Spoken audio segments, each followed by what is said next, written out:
Is that Seth?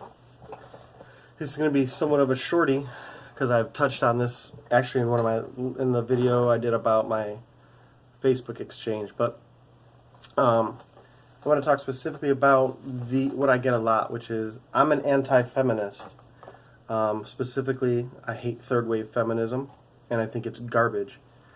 So I get asked all the time, well, if you think that you got 3 daughters, what do you think that tells your daughters?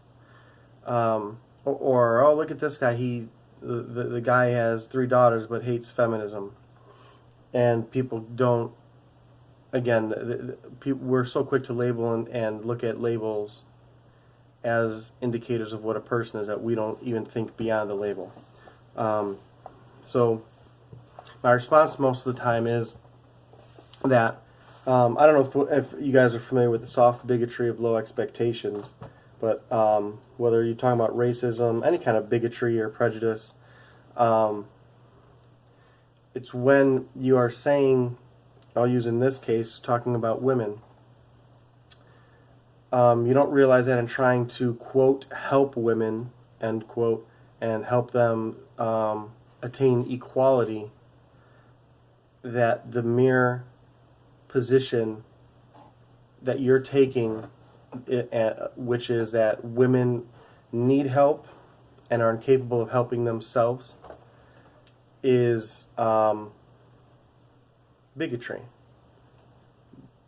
Because you're essentially saying they're too weak to see that they need help, they're too weak to get help, they're too weak to strive for equality, and so we need to help them because they're so incapable.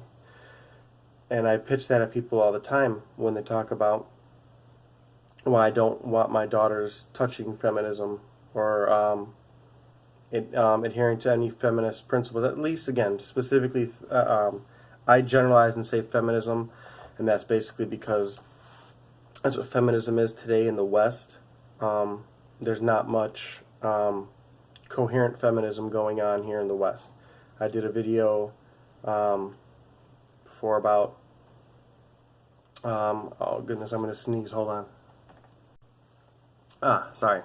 So I did a video in response to Strangest Top Facts comment, and we had friction at first, but in short, he's viewing the need for feminism from the Eastern perspective, and I'm looking at the fact that we don't need feminism from the Western perspective, and which was what him and I had a healthy dialogue, because he made a video separate on his own that I ended up checking out later. I commented on it. He commented on my video, and essentially at first there was a conflict between essentially saying, me saying we don't need feminism, and him saying, yeah, feminism is still needed.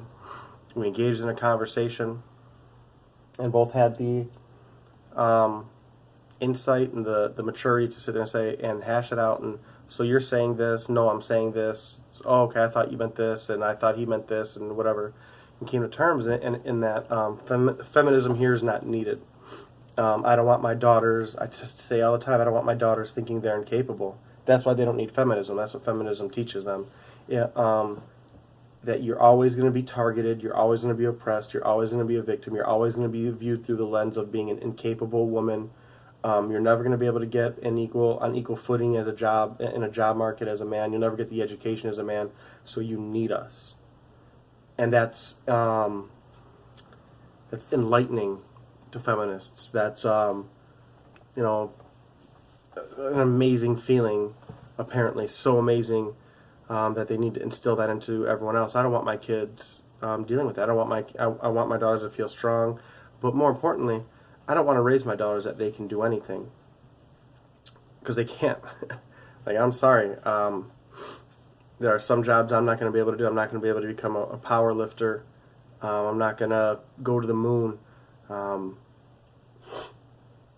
My daughters may be 5'8". They're not going to 5'6" or shorter. They're not going to probably join the NBA. I don't want them to try to be a center for the LA Lakers, specifically because the Lakers suck. Go Pistons. But the point is, I say all the time, I want my daughters making informed decisions. I want them educating themselves, And I want my kids to know, A, they're going to fail, they're going to suffer, they're going to deal with bad experiences. And I mentioned this in a video about, I think I did, but the gentleman Larry Elder said, everybody's going to have bad things happen to them, no matter if they make all the right decisions, some or none. And how you react to those decisions lets your parents know whether they raised a mature, functioning adult or not. So I don't want my kids thinking, A, that nothing bad's going to happen to them and that everything's going to go right. And even if they make the right decision, only right will happen. I don't want them thinking that. But more importantly, what I don't want them thinking is that when that bad thing happens, the patriarchy, the sexism, the glass ceiling, oh, gender wage gap. If you go into a field, like pharmaceutical studies, I don't know, and you don't look at the job market in your area, the hireability, the pay, you just think that that's what you want to do, and you go out into the job market. I don't want my daughter thinking, oh man, these guys won't hire me.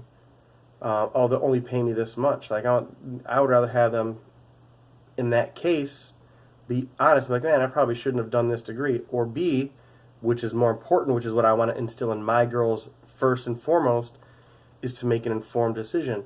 Do you want to make a lot of money on a job? Do you want to travel with a job? Do you want a job that focuses on personal freedom? Do you want a job where you interact with people? Do you want a job where you just bury your face in front of a computer typing and crunching in numbers all day? Mindless jobs, which there's nothing wrong with that. It's because, again, some people do or don't want certain responsibilities. Some people are willing to sacrifice pay for freedom. Some people are willing to do the opposite. And that's all I want is for my girls to make those informed decisions and not, I don't want them to do what I want them to do. I don't want them to do what's going to be better for me, to give me a bunch of money. I want them to be happy. And that's why they don't need feminism, because feminism is going to tell them what to do. They're going to do all the things I don't want to do myself, which is dictate to them what they should do, what they shouldn't do. I don't want to enable them and shield them from decision-making and consequences. There's a big thing out there when you talk about sexual crime and sexual nature and rape,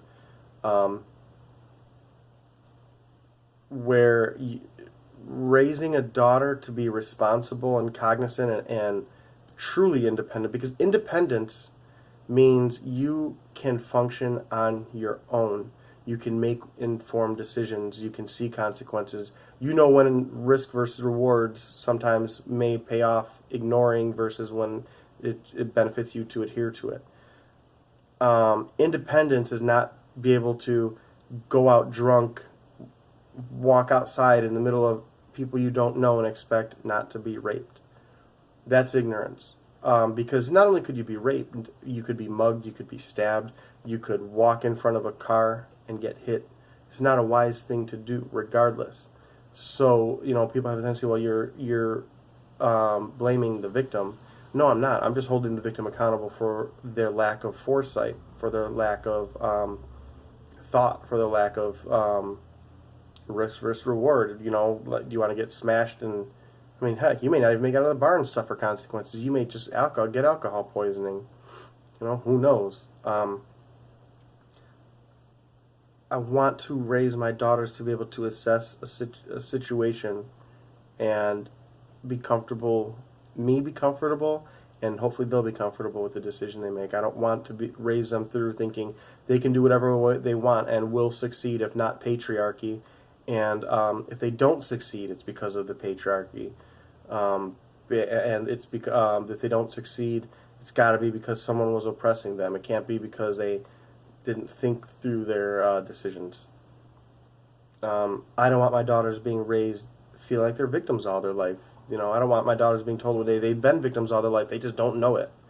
That's what the patriarchy does. You're such a victim, you don't even know it. Or you're just not a victim. It's pretty simple sometimes. I don't want my daughters touching feminism. And I'm perfectly happy defending my position and saying, yes, I'm anti-feminist, and I have 3 girls, and I'm going to raise them to be individuals, not to be feminists. I'm not going to raise them to be men's rights activists. I'm not going to raise them to be egalitarians. I'm going to raise them to view life through the lens of what they want out of life. And I'm going to provide them with tools and information and perspective and resources to help them assess what they want out of life, but not to live my life. I don't want 3 of my daughters to join the Marines. I don't want 3 of my daughters to become CEOs. I want them to do what's happy. Hopefully I get some grandkids out of the equation. And hopefully they I don't have to go to jail for punching any dude in the face. Heads up, if you're going to be dating my girls one day, there's a good chance I will punch you in the face. So hopefully that works out for all of us. I hope you have a great day. Let me know your thoughts about this video. Let me know your thoughts about feminism. Let me know if you think I'm being wrong, you think I'm looking at it from a wrong perspective. Do you have a different perspective that may shed some light to me? Let me know. I hope you go easy, gang.